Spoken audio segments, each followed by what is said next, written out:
On a hot September night in 1964, a bomb exploded under the bedroom of 5-year-old Anthony Quin, youngest child of Mrs. Aylene Quin.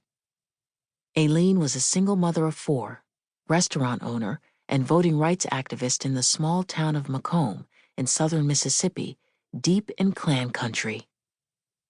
It was her daughter Jacqueline's 9th birthday, and after the bomb collapsed the front of the house where she and her brother were sleeping, you could see party streamers and birthday cake through the gaping hole. This act by the KKs, as they were locally known, would be the reason Aylene Quin was often mentioned in histories of the voting rights efforts in Mississippi in the 1960s. She was active in the movement, fed workers in her restaurant, and her house was bombed. Rarely do we learn more, often less. For anyone who knew Mama Quin, as she was called by the young activists she fed, the idea that she would be remembered for an act of violence committed against her and her family, and not for her many brave actions of community organizing and service to the movement, is a disservice to her lifetime of work. But the story of why Mama Quin's house was bombed, why she was considered such a threat that her life and those of her children were in grave danger from white men, is the story of Black women's activism. It is the story of persistence in the face of great violence, and of individual civilians wielding what tools were available to fight for Black freedom, despite a coordinated and insidious effort by the state and federal government to stop women like Aylene Quin. To tell her whole story, or as much of it as those who knew her remember, is to represent how Mrs. Quin was fierce and generous and one of a kind, as her daughter Jacqueline describes her.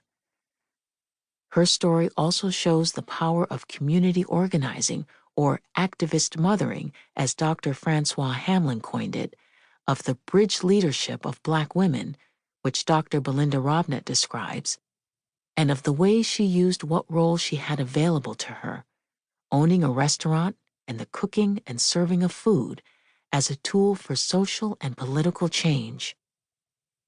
But telling her story is also to show the bigger picture of how the many intersectional forces that limited the roles for women and compounded the discrimination against them has had a lasting effect on the experiences and perceptions of Black women and Black women leaders today. It is only by learning from the past, and not just acknowledging it, that we can begin to move beyond these stereotypes and the social, cultural, and political structures that caused them. Aylene Quin was known to quote her grandmother and say, "The 4th of July wasn't for Black people. In May, that's when we was free." She was likely referring to the month when news of the Emancipation Proclamation reached different areas of the South. May being when the document's resulting legal freedom reached her grandmother, who was living enslaved in Mississippi.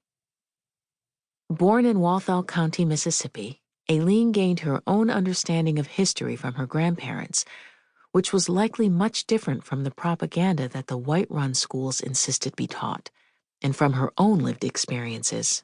In particular, her politics were shaped early on by conversations about her lineage, which included white, her grandfather's father was his enslaver, as well as American Indian and African ancestry, and by her memories of walking to school in the mud while white kids in school buses passed by. She was struck early on by the blatant inequities, not being allowed to eat in the same restaurants, having to attend different schools with many fewer resources. "I didn't have no books," she said. "I had to study out of my brothers." And she only completed the 7th grade. Since she was young, Aylene would have conversations with her grandmother, prompted by watching the relationship between her grandfather and white half-sister, who acknowledged their kinship, but whose lives were marked by very different privilege.